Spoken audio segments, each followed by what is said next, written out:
Most investors welcome stock buybacks because they tend to push the price higher. Companies who sit on massive piles of cash have been buying up their own stocks, and we have seen the results of this as some of these stocks continue to push new record highs. There's just one thing that hasn't made itself known. Investors have been legally profiting off of this, and the regulators have actually created a loophole for them. You came here for the truth, so let me unveil that for you. Today we're going to look at the truth behind stock buybacks. I think this is an absolutely critical point to understand. It is not being discussed. It is not being understood. The financial analysts will not talk about it, and that's why you've come here. So we're going to get into this issue, and then after that I will discuss other topics. Let's begin with this article out of the Wall Street Journal. They got some recent activity following changes to the tax law that made buybacks more attractive for companies. Many investors welcome the deals because they often boost a stock's price. That's why nobody's upset about it, because it continues this bull market. Nobody's saying, hey, stop the buyback programs. I don't want to make so much money. You're not going to hear that. But the reason why it's happening and what's really going on behind the scenes needs to be understood. For those who don't know, stock repurchases can make a company's earnings per share appear better by reducing its number of shares outstanding. Buybacks can also bolster executive pay at companies using benchmarks based on earnings per share increases. Right now in 2018, there is a record amount of share buybacks. Now that might be fine in one way because there's a lot of people who are going to profit off of that. But number one, why are they doing this? Why are they not reinvesting that money into their company? Why are they not giving it as dividends? Why are they not doing research and development, creating new products, expanding? They're doing this because insiders are making a lot of money. They don't care about your 7 shares of Amazon. They only care about their lining their pockets. Okay? Those at the top and the insiders connected to them are making money from this. That's why they're doing it, not to help you out, not because it's this or that. We always hear about reasons why they do it. Oh, it's so good, it's so healthy for the company.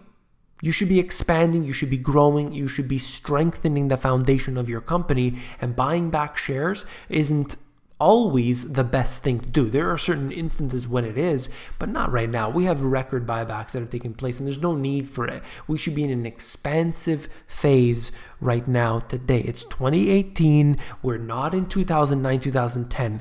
We should be expanding. We should be moving on, but they're not. They're not doing that. They're just lining their pockets.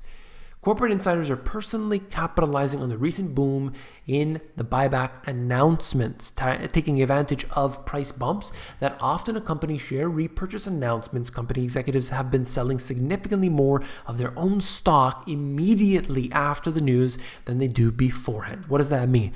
They buy shares before the announcement comes out. Why? Because they know exactly when it's going to happen. So they just buy a whole bunch of shares, tons of them. And then they make the announcement, they wait a couple of days, they sell off the shares, making a huge profit along the way in such a short period of time. And then they can buy a nice little car, they can get something else that they want, buy a little toy. Free money. All right. Insiders who sell stock into buoyant bounces aren't trading illegally, of course. And so that brings me to my next point further on. What exactly have they been doing? Well, what they claim here is that everything they're doing is totally legitimate. Well, the SEC gives an exemption for market manipulation rules to companies doing a buyback. The SEC shouldn't be making it easier for executives to use them to cash out. But guess what? They are. And this is insider trading, and this is manipulation of the markets. But we're talking about CEOs, we're talking about people in the highest levels of these major corporations. They're allowed to do whatever the hell they want. So this particular individual, Mr. Jackson, He's a former law professor. He examined stock trades at 385 companies and found that in their announced buybacks in 2017 through this year's first quarter, he found the percentage of insiders selling shares more than doubled immediately following their company's buyback announcements, as many of the stocks popped. This is exactly what we need to know. We need to follow this information, and I will continue to bring out more details as time goes on. We're being told that stock buybacks are innocent, that is there just to strengthen the company, to make it more profitable for everybody. It doesn't matter. It really doesn't matter for the average person. All this is doing is helping out the insiders, those connected at the very top.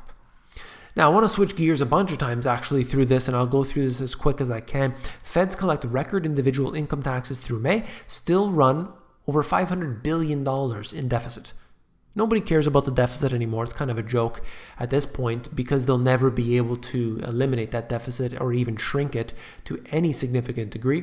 This is always, as I always cover it, out of CNS News. I like to bring it every month. I was doing it every month, and then, it became sort of repetitive, but I should definitely continue to bring it up every month.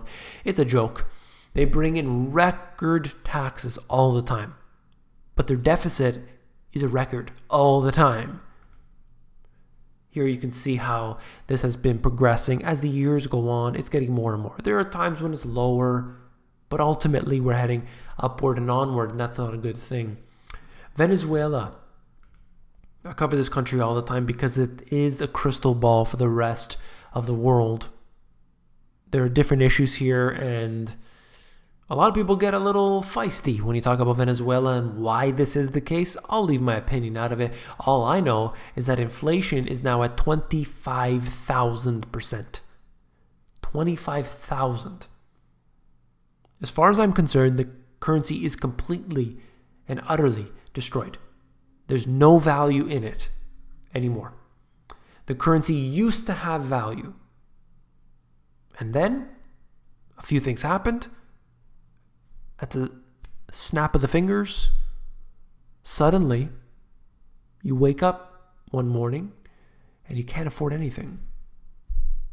And they've been trying to do price controls. They've been trying to do this manipulation. They've been trying to chop off zeros from the end of the currency. They've been trying to do whatever they can to stop it from happening, but it just happens anyway. If it gets too heavy, it's unstoppable. Argentina, once again, the currency has been devalued. Here, it continues to decline against the US dollar. No matter how much intervention, no matter how much of a bailout, you get a $50 billion bailout, the currency just takes a dive anyway. Then I want to show you 3 charts here, all in a row. China, looking at, first of all, what I really want to highlight is the population issue, that the 15 to 60-year-old population is set to decline. It's just going to continue in that direction. Looking at this, Western Europe, 15 to 60-year-olds. And by the way, the energy consumption as well, if you want to look at that. This is going to decline here, energy consumption at the same time. And last but not least for this, US, Canada, Europe, Japan, Australia, New Zealand, same issue, a declining population. And you can see that 60-plus-year-olds is going to really increase here. And that's not really good because of the strain on the healthcare system. They're not paying into the tax system as much as those in the workforce are. You got big problems when you're increasing population in those in the 60-plus or 65-year-plus range, and you're declining in population in the general workforce.